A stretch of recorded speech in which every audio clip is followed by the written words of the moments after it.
Hermano, alto. Sí, tú. Si debes salir de casa, usa cubrebocas. Colócalo y retíralo tocando únicamente las cintas elásticas. Debe cubrir totalmente nariz y boca. Lávate las manos antes y después de usarlo. Si lo has colocado en cabeza o cuello o alguna superficie o está humedecido, mejor usa uno nuevo. Hermano, si debes salir de casa, usa cubrebocas. Hermano, alto. Si debes salir de casa, mantén distancia con las demás personas. Guarda una distancia de por lo menos 2 metros. Así evitarás posibles contagios. Si quieres saludar, evita dar la mano y no te quites el cubrebocas. Por ahora solo podemos saludarnos de lejos.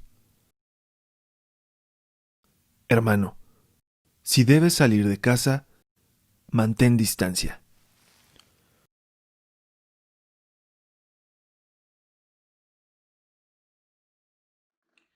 ¿Qué tal, hermanos? Buenas tardes.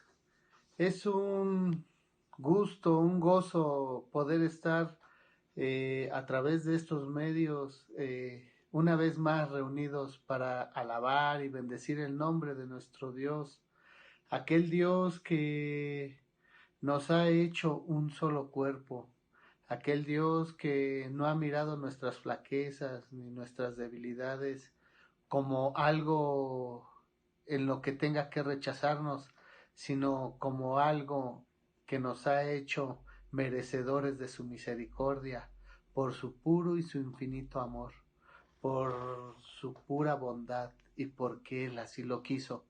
Y vamos a entonar este himno que habla de una verdad poderosa. Eres limpio en la sangre de Cristo Jesús.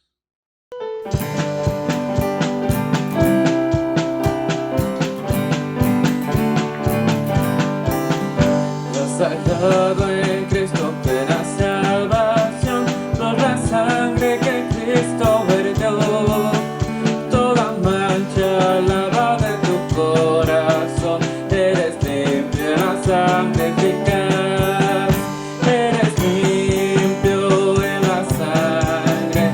la sangre de Cristo Jesús, es tu corazón más blanco que la nieve, eres limpio la sangre eficaz, vive siempre al lado de tu Salvador, por la sangre que Él derramó, del pecado eres siempre vencedor, eres limpio la sangre eficaz, eres limpio en la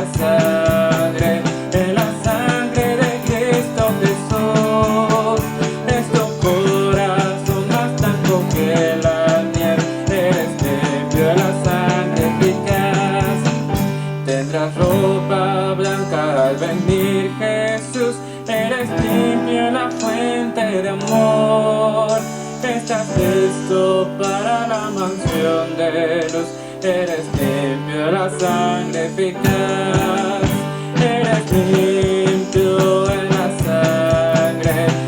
sangre de Cristo Jesús, es tu corazón más blanco que la nieve, eres limpio en la sangre eficaz, Cristo ofrece hoy pureza y poder, oh acude a la cruz del Señor, en la fuente es que limpiará tu sed, oh acude a su sangre eficaz, eres limpio en la sangre de Cristo Jesús, es tu corazón más blanco que la nieve, eres limpio en la sangre eficaz. Gracias sean dadas a Dios porque a través de la sangre del justo, el injusto fue limpio de sus culpas, y entre ellos nosotros, que sin ningún mérito Él nos ha llamado a ser pueblo, y todos aquellos que hemos sido llamados a través de la fe en Jesucristo. Pablo nos deja escritas estas palabras en la carta a los Efesios, capítulo 4, versículo del 30 al finalizar, y llegamos al 5, versículo 2. Dice así la palabra de Dios: y no contristéis al Espíritu Santo de Dios, con el cual fuisteis sellados para el día de la redención. Quítense de vosotros toda amargura, enojo, ira, gritería y maledicencia y toda malicia. Antes, sed benignos unos con otros, misericordiosos, perdonándoos unos a otros, como Dios también os perdonó a vosotros en Cristo. Sed, pues, imitadores de Dios como hijos amados, y andad en amor, como también Cristo nos amó, y se entregó a sí mismo por nosotros, ofrenda y sacrificio a Dios en olor fragante. Gracias sean dadas a Dios por la propiciación que nos dio en Cristo Jesús, por ese regalo bendito. Él es nuestro Salvador. Y vamos a entonar este precioso himno que habla de esa grandeza, de esa acción poderosa, que en Cristo hay poder, en Jesucristo hay poder en Jesús. Y vamos a entonarlo, hermanos.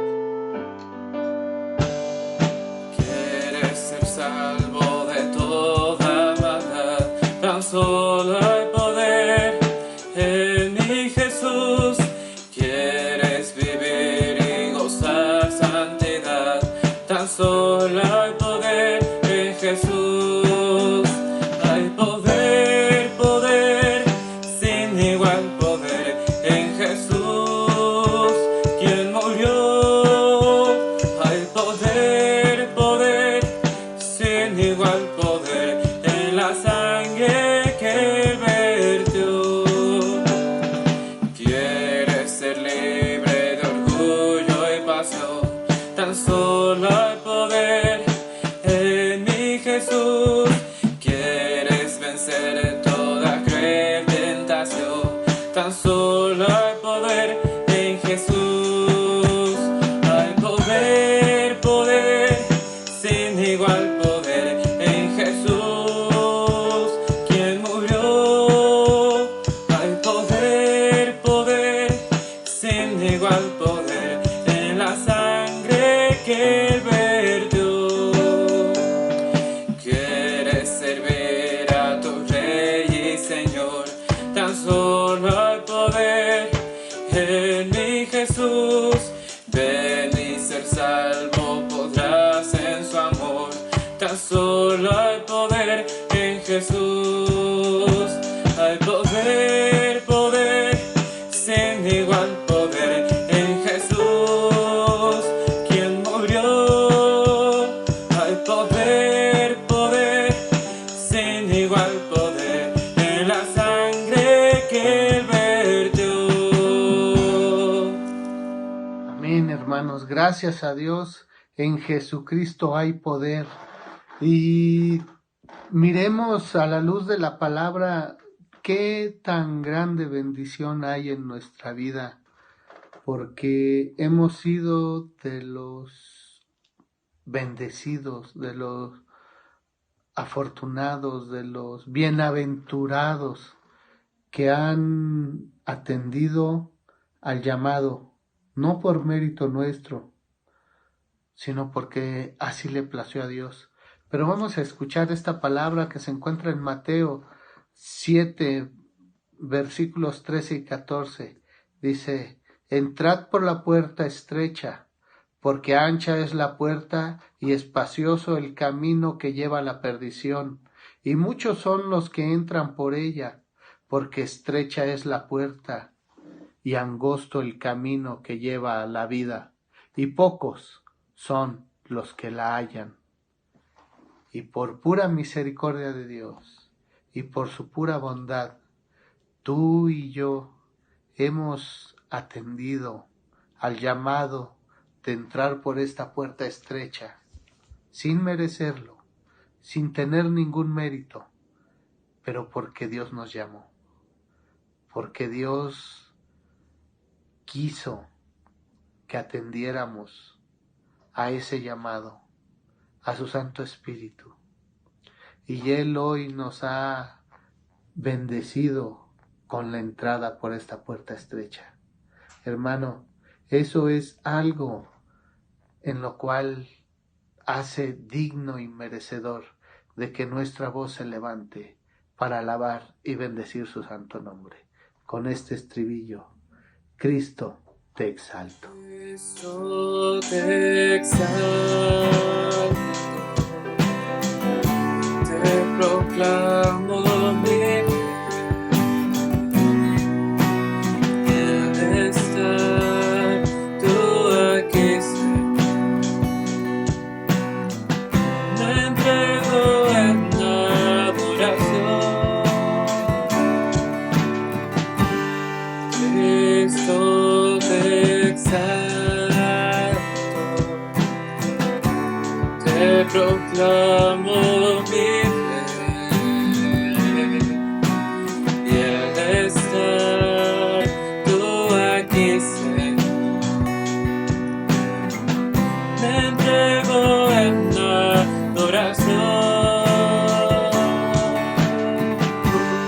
Ven y toma el trono, ven y toma el trono, ven y toma el trono de mi corazón. Cristo, te exalto, te proclamo mi bienestar, tú aquí, Señor, me entrego en adoración. Ven y toma el trono, ven y toma el trono, ven y toma el trono de mi corazón. Ven y toma el trono, ven y toma el trono, ven y toma el trono de mi corazón. Toma el trono de mi corazón, toma el trono de mi corazón, toma el trono de mi corazón.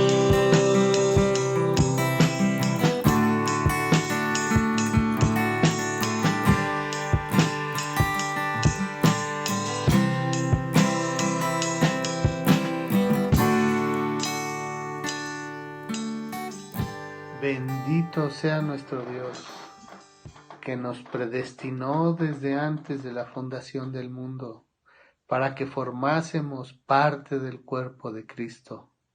Ese misterio revelado, ese misterio que los profetas anunciaban, Dios mismo encarnándose, cumplido en Jesucristo. Gracias a Dios, para que posteriormente nuestra vida se viera favorecida, se viera bendecida por este acto maravilloso de parte de Dios en el Hijo a favor nuestro. Gracias sean dadas a Dios.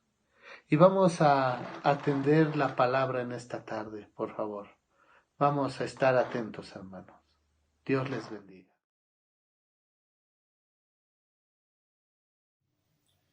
Buenas tardes, amados hermanos. Es para mí un gusto y un privilegio presentar al predicador que compartirá con nosotros el día de hoy la palabra de Dios. Se trata de nuestro hermano Porfirio Salas Guerrero. Él es pastor en la iglesia Monte Oreb, en la ciudad de Lerma, Estado de México. Hemos compartido fraternalmente por algunos años y tengo muy grabada en la mente y en el corazón una frase que le escuché decir.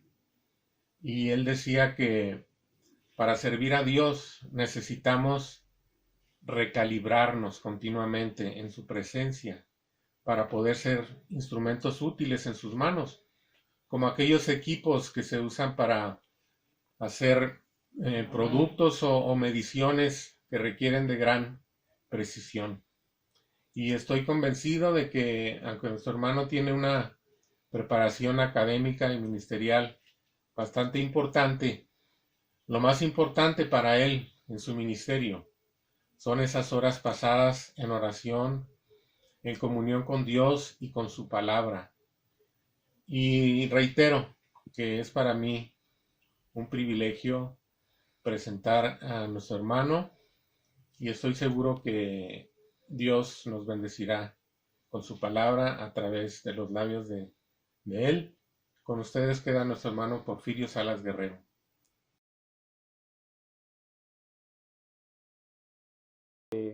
Estaré con ustedes compartiendo la palabra de Dios en este día.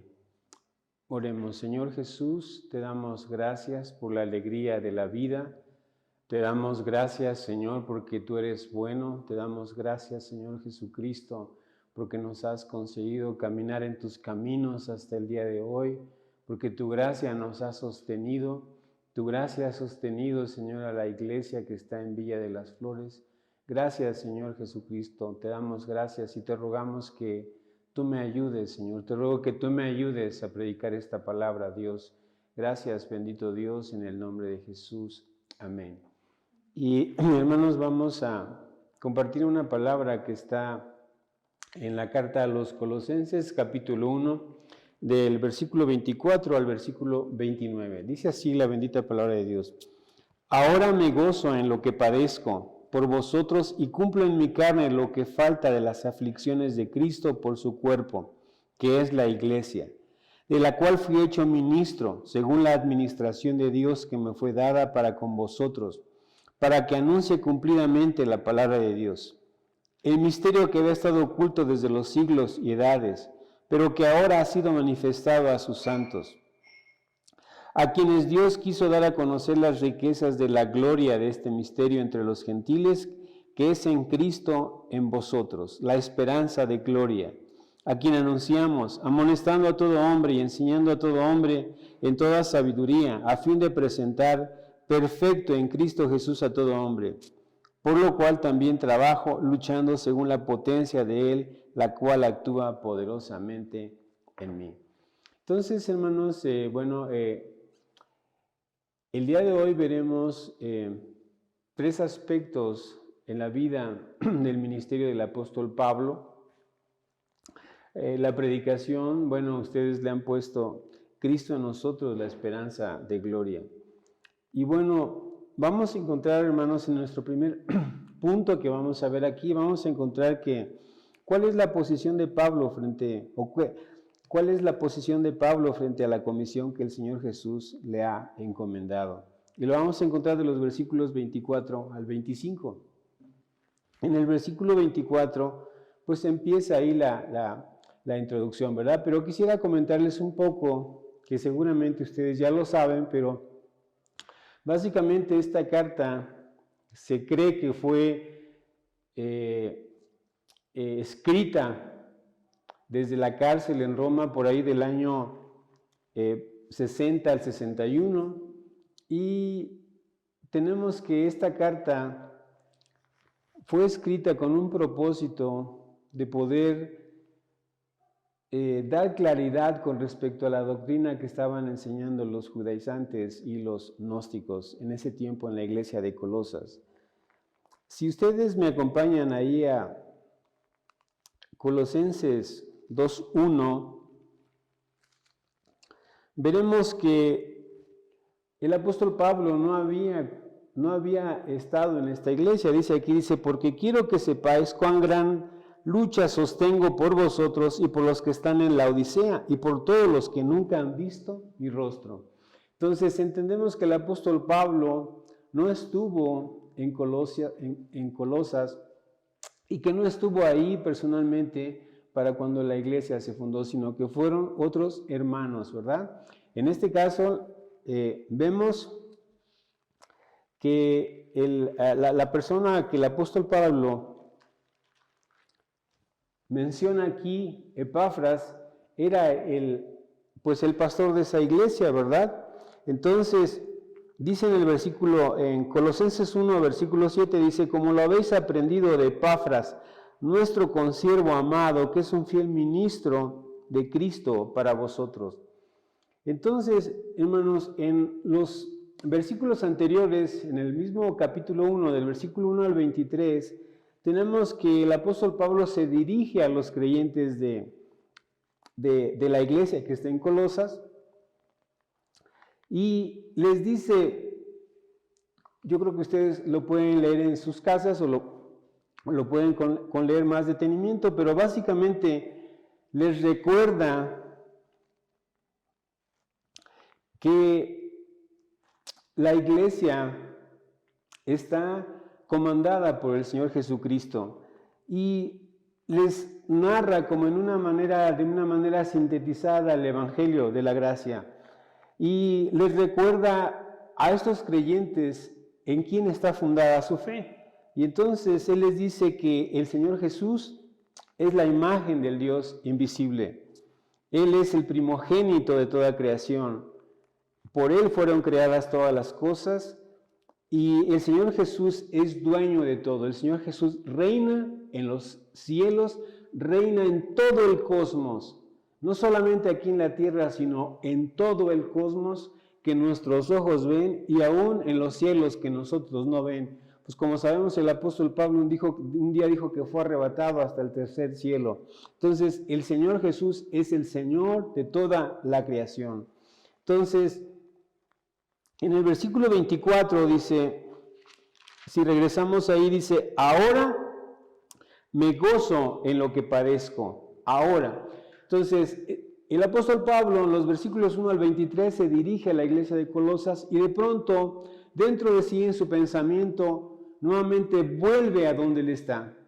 Y si creemos que él está en la cárcel, si suponemos que está en la cárcel, como la mayoría de los comentaristas o exégetas están de acuerdo, entonces ahora el apóstol Pablo regresa a la posición donde él está, a su posición ahora. Bueno, es un adverbio de lugar que dice ahora, estoy aquí de tiempo, ahora estoy aquí. Y ahora donde está el apóstol Pablo es una cárcel, un lugar donde él está ahí, un lugar donde seguramente puede ver alrededor y puede verse a sí mismo. No tiene casa, no tiene hijos, no tiene herencias, no tiene terrenos, no tiene castillos, no tiene esposa, no tiene hijos. Lo más preciado que tiene él es Cristo en su corazón. Y todos los sufrimientos que él ha vivido, todo lo que ha pasado en su vida, todos los azotes, todos los golpes, todas las cosas que ha sufrido en la vida y todo lo que le ha infligido el Imperio Romano y aún sus propios hermanos de su propia nación, los judíos, ninguno de ellos ha tenido el poder para arrancarle a Cristo de su corazón. Entonces, es extraño, hermanos, cómo el apóstol Pablo dice, ahora me gozo en lo que padezco por vosotros. ¿Cómo un hombre puede gozarse por una iglesia que no ha conocido? ¿Cómo un hombre puede decir que padece por una iglesia que no ha conocido? ¿Cómo es posible que pueda él decir eso? Y me gustaría que me acompañaran a Nehemías 1 para darnos una idea de cómo Nehemías, cuando él está viviendo en Azusa y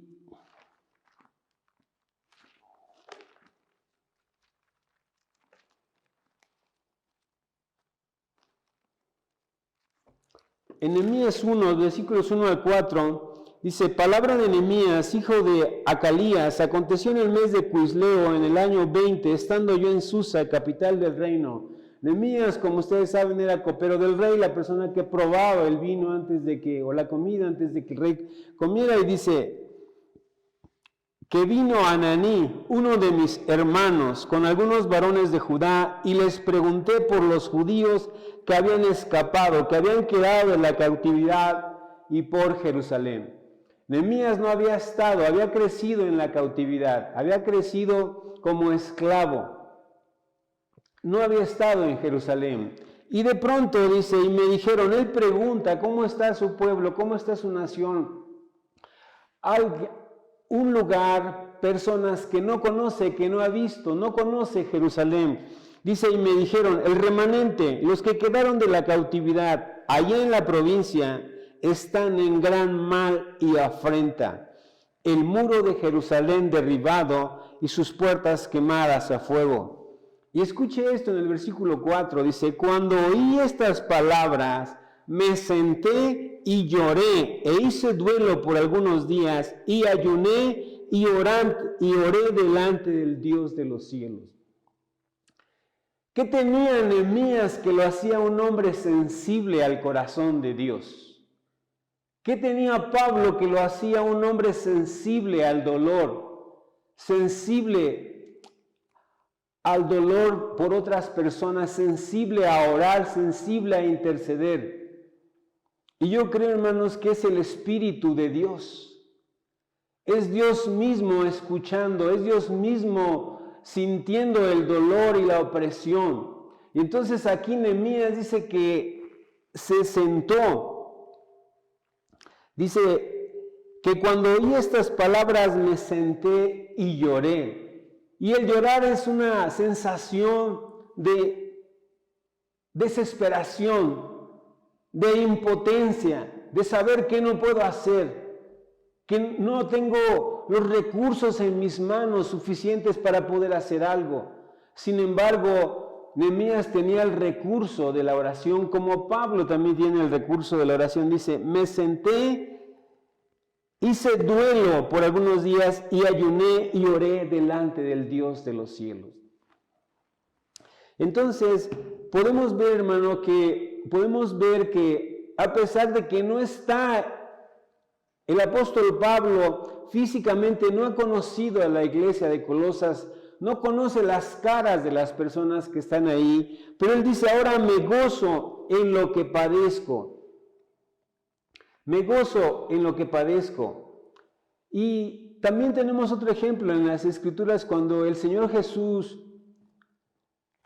allá en Lucas 19, 41 al 44, dice, y cuando llegó cerca de la ciudad, al verla, lloró sobre ella, diciendo, oh, si tú también conocieses a lo menos en este tu día, lo que es para tu paz, mas ahora está encubierto de tus ojos, porque vendrán días sobre ti, cuando tus enemigos te rodearán con vallado, y te sitiarán, y por todas partes te estrecharán, y te derribarán a tierra, y a tus hijos dentro de ti, y no dejarán en ti piedra sobre piedra, por cuanto no conociste el tiempo de tu visitación.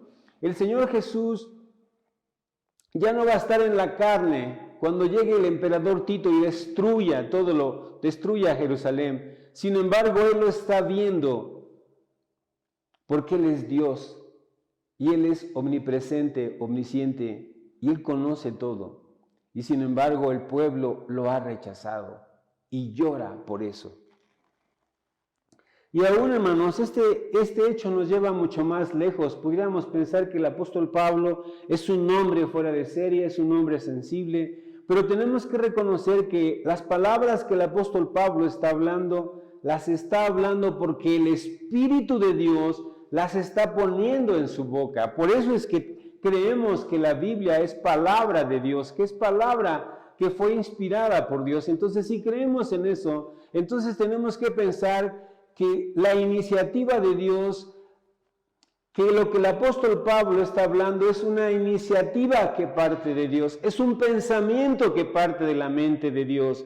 Y entonces tenemos que entender que entonces si vemos en ese contexto todo, veremos que esos pensamientos, esas palabras que está hablando el apóstol Pablo, vienen de la mente de Dios y vienen desde el momento en que el Señor ha decidido crear y salvar a todos aquellos que han creído o que van a depositar su fe en el Señor Jesucristo.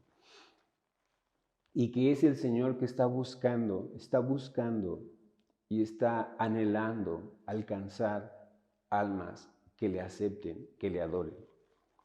Entonces, más adelante, el apóstol Pablo dice, y cumplo en mi carne lo que falta de las aflicciones de Cristo por su cuerpo, que es la iglesia.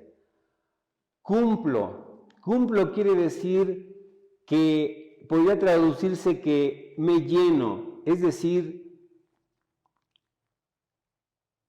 es el acto de llenarme con una parte y llenar mi corazón con una parte que yo no tengo, con una parte que es mi deficiencia, y esa parte la llena el Espíritu de Dios.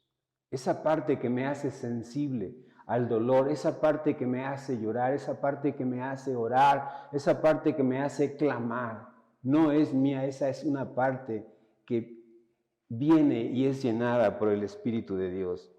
Y entonces dice, más adelante dice, que cumplo, dice, y cumplo en mi carne lo que falta de las aflicciones de Cristo.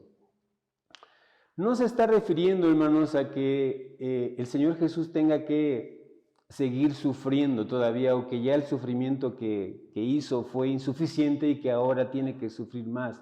No, se está refiriendo a que todos aquellos que somos llamados por el Señor Jesucristo y que somos la iglesia, somos llamados a sufrir en su nombre. Somos llamados a sufrir en su nombre. En Juan 16:33 dice, estas cosas os he hablado para que en mi nombre tengáis paz. En el mundo tendréis aflicción, pero confiad, yo he vencido el mundo. Es decir, en el mundo, los que estamos viviendo en el mundo, seguiremos teniendo aflicción. Y en Lucas 14, 21 al 22 dice, y después de anunciar el evangelio a aquella ciudad y de hacer muchos discípulos, volvieron a Listra y Iconio y Antioquía, confirmando los ánimos de los discípulos, exhortándoles a que permaneciesen en la fe y diciéndole, es necesario que a través de muchas tribulaciones entremos en el reino de Dios. Lucas dice esto ahí en Hechos 14, 21 al 22. Y en Romanos 8, 17 y 18 encontramos este mismo pensamiento. Y si hijos también herederos, herederos de Dios y coherederos con Cristo, si es que padecemos juntamente con Él, para que juntamente con Él seamos glorificados. Pues tengo por cierto que las aflicciones del tiempo presente no son comparables con la gloria venidera que en vosotros ha de manifestarse. Al final, hermanos, el resultado, al final la victoria será del Señor. Pero mientras estemos aquí, tendremos aflicción. Entonces, dice el apóstol Pablo aquí, dice, de las aflicciones de Cristo por su cuerpo, que es la iglesia. Entendemos que el Señor Jesús es la cabeza y el cuerpo pues tendrá aflicciones. Entonces, hermanos, es importante pues considerar que la obra de la expiación ha sido una obra consumada, es una obra que ya no necesita más. Entonces, aquí la palabra a las que se refiere aflicciones o sufrimientos es una palabra griega pues que dice que es tilipsis y no se usa para los sufrimientos vicarios del Señor Jesucristo, sino se usa para los sufrimientos que incurrió cuando estaba en esta tierra. Entonces, en el versículo 25, dice, de la cual fui hecho ministro, según la administración que me fue dada para con vosotros y para que anuncie cumplidamente la palabra de Dios. Hermanos, aquí el apóstol Pablo es nombrado como, dice aquí que fui hecho ministro, fui hecho diácono, fui hecho siervo. Fui hecho siervo. Y además, fui hecho siervo ¿de quién? ¿Para qué? Fui hecho siervo o ministro de la administración de Dios. ¿Y a qué se refiere con la administración de Dios? La administración de Dios se refiere a la administración de su casa, de la casa del Señor, a la administración, a los métodos de administración de un hogar, a los métodos de administración de un hogar. ¿Y cuál es ese hogar? El hogar es la iglesia, hermanos. Entonces, ese es el significado de administración, es la mayordomía, la responsabilidad que se le da de administrar las leyes que regulan la correcta conducción de los asuntos del hogar. ¿Y cuáles son los asuntos del hogar? Los asuntos de la iglesia. Entonces, a Pablo se le dio la responsabilidad de predicar la palabra de Dios y de asegurarse que fuera predicada y conducida correctamente. Esto que hizo el apóstol Pablo lo hizo prácticamente en todas las ciudades que estaban en el Imperio Romano. Entonces, y dice, para que anuncie cumplidamente. ¿A qué se refiere cumplidamente? ¿A qué se refiere que a cumplir? Se refiere a que el apóstol Pablo se le había encomendado a desarrollar completamente, de una manera precisa, sistemática, la palabra de Dios. Para esto, pues el Espíritu Santo usó lo que el apóstol Pablo ya sabía, lo que el apóstol Pablo había estudiado de la ley, y Dios usó ese conocimiento para que sobre ese conocimiento fuera usado para poder predicar el Evangelio de la gracia del Señor Jesucristo. Entonces, hermanos, en este punto pues hemos visto que el apóstol Pablo padece, sufre, tiene esa sensibilidad de parte de Dios, tiene ese gozo en su carne, cumple las aflicciones porque él entiende que la vida en este mundo es una vida en la cual hay aflicciones, pero también hay gozo, y él reconoce que fue llamado por Dios, así como inicia su carta, como inicia su introducción en la carta donde dice Pablo, Colosenses 1:1, Pablo, apóstol de Jesucristo por la voluntad de Dios. Qué palabras tan temerarias, ¿verdad? ¿Cómo saber que alguien es llamado por Dios? Y cómo el apóstol Pablo se dice y tiene la completa seguridad en su alma, en su corazón, en su ser, que él ha sido llamado por Dios, que él ha sido llamado por la voluntad de Dios, que no se levantó él, sino que Dios lo levantó, Dios lo sacó de la ceguera espiritual en que estaba cuando iba camino rumbo a Damasco lleno de ira. Dios lo rescató y lo salvó con un propósito, por la voluntad de Dios. Eso estaba impregnado en la mente del apóstol Pablo. El siguiente punto que vamos a ver es ¿qué es esto que sigue? Porque en el versículo 25 dice que anuncie cumplidamente la palabra de Dios, el misterio que había estado oculto.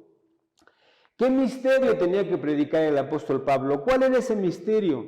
Y lo encontraremos en el versículo 26 y 27, dice, el misterio que había estado oculto desde los siglos y edades, pero que ahora ha sido manifestado a sus santos, a quienes Dios quiso dar a conocer las riquezas de la gloria de este misterio entre los gentiles, que es Cristo en vosotros, la esperanza de gloria. Cristo mismo es el misterio de Dios, de acuerdo con Colosenses 2:2. Colosenses 2:2 dice, para que sean consolados sus corazones, unidos en amor hasta alcanzar todas las riquezas del pleno entendimiento, a fin de conocer el misterio de Dios el Padre y de Cristo. Entonces, el misterio es esa unidad, hermanos, esa unidad espiritual, esa unidad que es de una nueva iglesia donde ya no hay judío, donde no hay acepción de personas, donde tenemos judíos y gentiles formando una nueva iglesia, la iglesia de Jesucristo. Por favor, vayan conmigo a Efesios 3 al 6.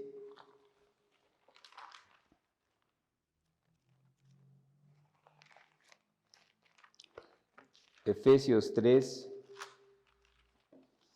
3 al 6.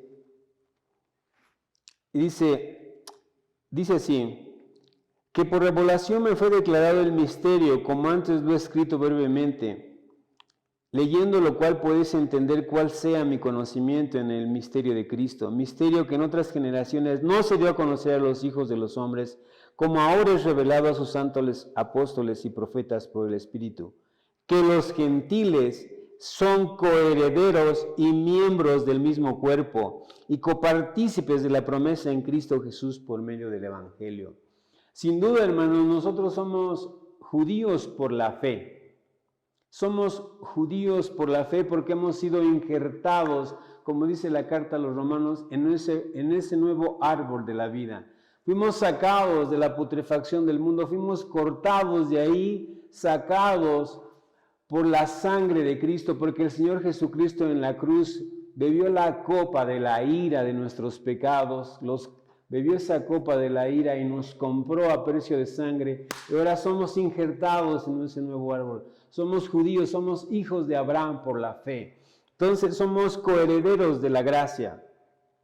Y en 1 Corintios 15, 51, complementaremos esto. 1 Corintios 15, 51 dice, y aquí os digo un misterio, no todos dormiremos, pero todos seremos transformados. Todos seremos transformados. O sea, no solamente este misterio aplica para esta vida, sino aplica también para la vida futura de la iglesia en el cielo. Entonces, y esta verdad, este misterio está disponible solo para aquellos que son santos, para aquellos que son creyentes. Y Pablo utiliza esta palabra misterio porque los gnósticos en ese tiempo utilizaban estas cosas que decían ellos que las escondían y que era un conocimiento solamente para ciertas personas que alcanzaban cierto nivel. Como hoy día, por ejemplo, tenemos a los masones y van avanzando de grado en grado, de grado en grado, y según ellos se les va revelando un nuevo conocimiento, nuevos misterios, ¿no? Entonces el apóstol Pablo aquí dice, este misterio ha sido revelado, como que pareciera una contradicción, ¿no? Ya no es un misterio, era un misterio, pero ahora ya no es un misterio porque ha sido revelado a los santos. Entonces, 1 Corintios 2, 7 al 16.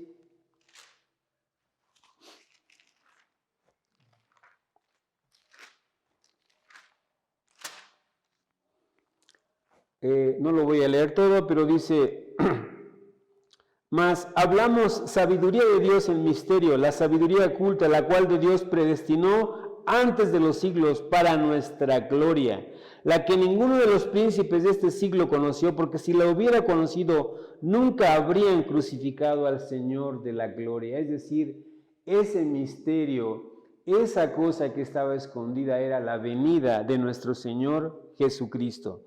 Por eso dice antes bien, como está escrito, cosas que ojo no vio, ni oído yo, ni han subido en el corazón de hombre, son las que Dios ha preparado para las que le aman. Pero Dios nos las reveló a nosotros por el Espíritu, porque el Espíritu todo lo escudriña, aún lo profundo de Dios. ¿Y quiénes somos nosotros? Somos aquellos que somos hijos de Dios, aquellos que caminamos con el Señor en obediencia, hermanos.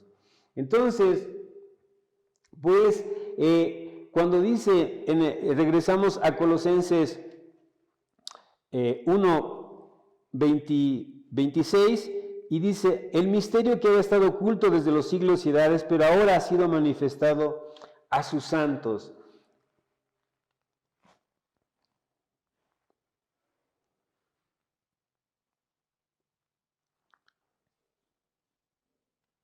Y en el versículo 27 dice, encontramos, a quienes Dios quiso dar a conocer las riquezas de la gloria de este misterio entre los gentiles, que es Cristo en vosotros.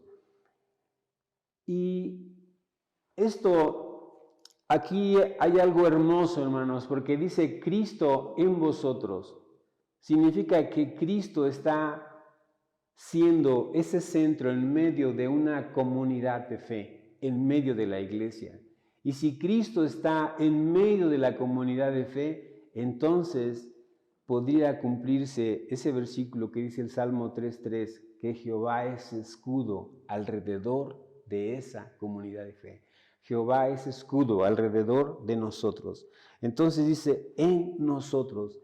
Entonces es en ti y en medio de una comunidad de fe, en medio de la iglesia, hermanos, en medio de la iglesia. Entonces, es pues ese Espíritu de Dios que mora en vosotros, que mora en nosotros, que mora en ustedes que están ahí, que mora en la iglesia de Lerma, que mora en la iglesia de Villa, que mora en la iglesia que está en Tijuana, que mora en la iglesia que está en Escocia, que mora en toda la iglesia que está en este mundo. Entonces, en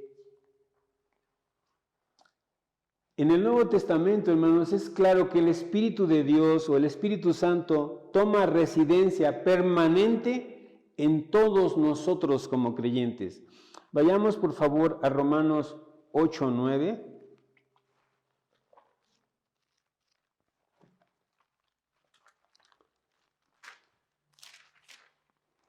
Y Romanos 8:9 dice, mas vosotros no vivís según la carne, sino según el Espíritu, si es que el Espíritu de Dios mora en vosotros. Y si alguno no tiene el Espíritu de Cristo, no es de él. Entonces es claro que ese Cristo en vosotros es esa comunión entre el Espíritu Santo y el creyente, entre el Espíritu Santo y la iglesia. Y si el Espíritu Santo no mora en algún creyente, entonces el que se dice ser creyente, entonces no es creyente.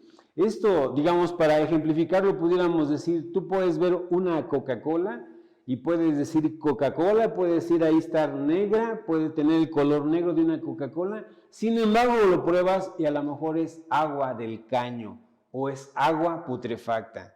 No es Coca-Cola. Dice por fuera cristiano, pero en realidad no es un cristiano. Entonces dice, si es que Cristo, como leímos hace un momento en Colosenses, si es que Cristo mora en vosotros, ¿no? Entonces, este misterio pues entre los gentiles es que Cristo está en vosotros y ese Cristo es la esperanza de gloria, la esperanza de gloria.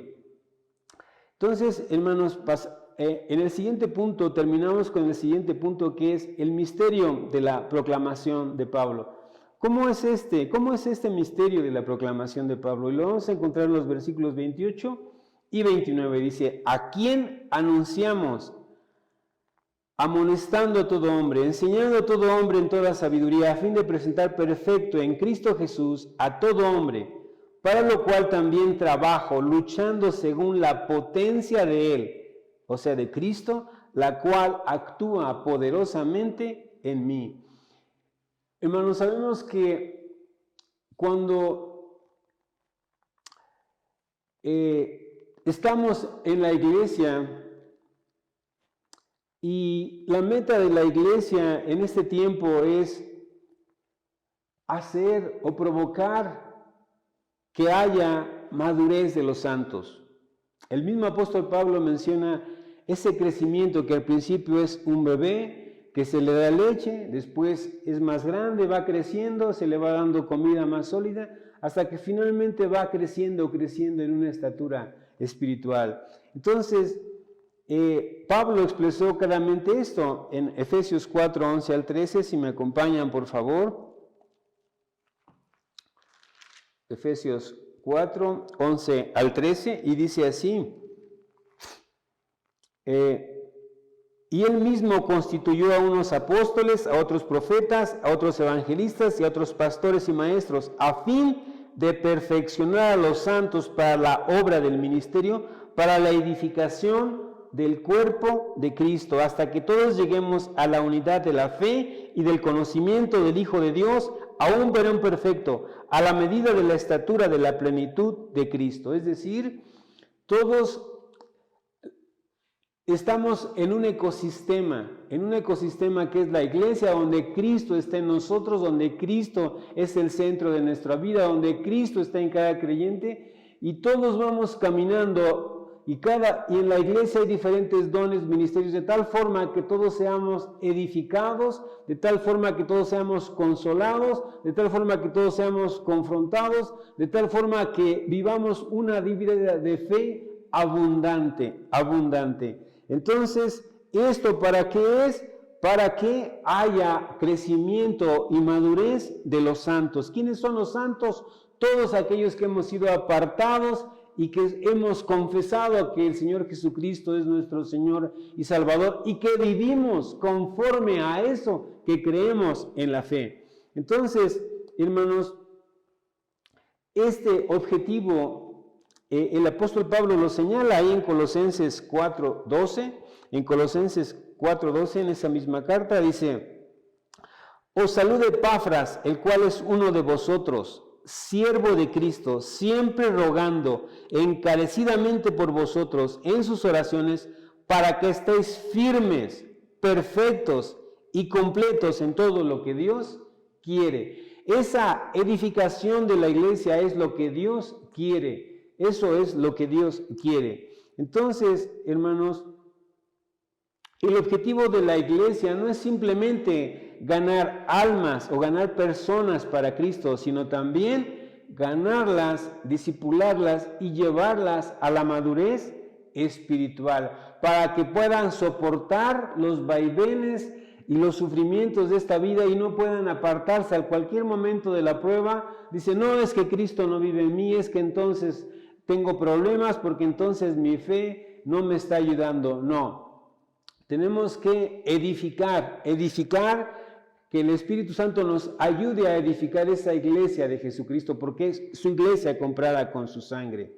Y entonces, hermanos, una vez que podamos crecer en la fe, podremos ganar a otras personas, ¿no? Como dice en 2 de Timoteo 2:1-2, Pablo le encarga a Timoteo: tú pues, hijo mío, esfuérzate en la gracia que es en Cristo Jesús. Lo que has oído de mí ante muchos testigos, esto encarga a hombres fieles que sean idóneos para enseñar también a otros. Es decir, es un network, como dicen los gringos, es una red donde todo está interconectado. La iglesia, la palabra en el Nuevo Testamento es cuerpo, ese cuerpo donde Jesús es la iglesia y todo lo demás está interconectado de tal forma que pueda dar vida y pueda dar edificación al cuerpo de Cristo. Y finalmente, hermanos, a veces pensamos que fallamos constantemente y decimos: bueno, yo realmente no lo he logrado. Sí, nunca lo vamos a lograr, porque finalmente, no en el sentido de que no lo vamos a lograr, porque la Biblia menciona que seamos perfectos, pero la palabra perfecto se refiere a que nos caemos, fallamos, pecamos, pero nuevamente, aún en medio del dolor o de la aflicción por el pecado, volteamos nuestros ojos al cielo y vemos a Cristo. Y el Señor nos vuelve a levantar, nos perdona y seguimos caminando la vida cristiana. Ese es el tipo de perfección que el Señor busca, porque en Filipenses 3:2 dice: no que lo haya alcanzado ya, ni que sea perfecto, sino que prosigo para ver si logro asir aquello para lo cual también fue asido por Cristo Jesús. Hermanos, yo mismo no pretendo haberlo ya alcanzado, pero una cosa hago, olvidando ciertamente lo que queda atrás y extendiéndome lo que está delante. Prosigo a la meta, al premio del supremo llamamiento en Cristo Jesús. Entonces, camino, no anclado en el pasado, no anclado en mis recuerdos, no anclado en las cosas, porque a veces pensamos y decimos: bueno, es que el Señor le estamos pidiendo perdón por cosas que el Señor ya nos perdonó, y nos dice: ¿por qué me dices que te perdones si ya te perdoné? Camina, ¿no? Viene a mi mente en este instante cuando Moisés va a cruzar el Mar Rojo, vienen aquí los egipcios, tiene aquí la presión del pueblo, todo el mundo le grita, él ora a Dios y Dios le dice: ¿por qué clamas a mí? Simplemente camina. Y en el momento que camina, pone su pie sobre el agua y el mar se abre. Entonces, es decir, caminamos hacia adelante, hacia la meta que es en Cristo Jesús. Entonces, por eso el apóstol Pablo en los últimos versículos dice: a quien anunciamos, amonestando a todo hombre, enseñando a todo hombre en toda sabiduría, a fin de presentar perfecto en Cristo Jesús a todo hombre, para lo cual también trabajo, luchando ¿con quién? ¿Con mis fuerzas? No, con la potencia, esa potencia que es dinamita, dunamis, esa potencia que es explosiva, esa potencia que es en el poder de Dios, la cual actúa poderosamente en mí. Hermanos, cuando vemos y creemos que el Señor Jesús nos ha salvado a todos como iglesia y que todos somos su creación y somos sus hijos, entonces si somos su creación y somos sus hijos, entonces Él tiene el poder para hacer camino en medio de nuestra vida donde no hay camino, para levantarnos porque Él nos hizo, para sanarnos porque Él nos hizo, para edificarnos porque Él nos hizo, pero tenemos que esforzarnos en buscarlo y en clamar a Él ante su presencia.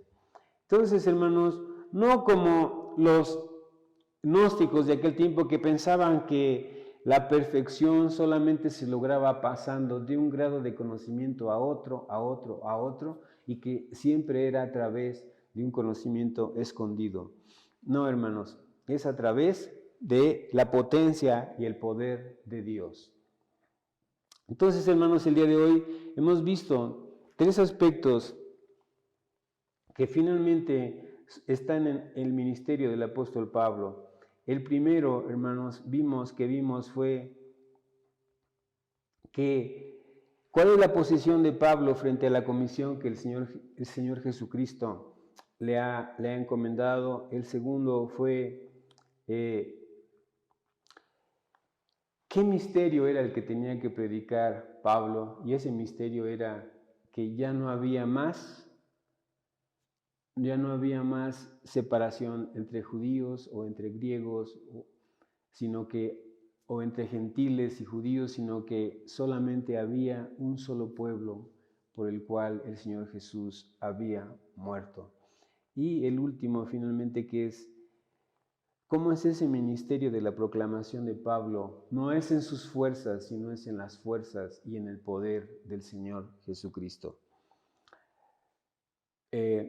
Con esto damos por terminada esta predicación y esperemos en Dios, hermanos, que como iglesia podamos aprender de esto, porque a lo mejor pudiéramos pensar que, bueno, el apóstol Pablo es el apóstol Pablo, pero nosotros, hermanos, somos llamados, cada uno, a ser enviados a predicar su palabra, y cada uno de nosotros somos enviados a cumplir este propósito que es ir y predicar el evangelio, a este propósito que es ir y administrar las cosas de Dios, a predicar cumplidamente con todo nuestro corazón, con toda nuestra pasión, y a dolernos, hermanos, de hermanos que a lo mejor no están cerca de nosotros, sobre todo en este tiempo que a lo mejor no podemos ver, no podemos tocar, pero podemos pedirle al Espíritu de Dios que nos dé ese sentido de adoración, ese sentido de que podamos orar con pasión, como dice el apóstol Pablo, que me gozo en lo que padezco por ustedes y cumplo en mi carne la falta de las aflicciones de Cristo por su cuerpo que es la iglesia. Dios los bendiga, hermanos. Muchas gracias por haberme invitado a predicar. Señor Jesús, yo te ruego en esta hora, Dios, que tú nos hables como iglesia, cuál es nuestro papel que tenemos que hacer en este tiempo. Como iglesia, Señor, ¿qué tenemos que hacer cada miembro, cada congregante? No solamente edificarnos a nosotros como iglesia, sino aún, Señor, ser testigos de ti, Señor, ser esos fieles testigos tuyos frente a aquellas personas que no te conocen. Y Dios mío, dolernos por aquellos que no están con nosotros y que podemos, Señor, orar e interceder por ellos a pesar de que no los hayamos visto. Oro en esta hora, Señor, por la iglesia que está, Señor, en Villa de las Flores. Oro por ellos, oro y intercedo por cada uno de sus hijos, de sus congregantes, de su pastor, de su pastora. Oro, Señor, porque hay ese espíritu de inteligencia. Oro, Señor, porque ellos puedan sujetarse y puedan, Señor, obedecer, Dios. Oro en esta hora, Señor Jesucristo, porque ellos puedan invocar tu nombre y conducirse no en sus fuerzas, sino en tu poder, Dios de los cielos. En el nombre de Jesús te damos gracias, Dios, bendito seas. Amén.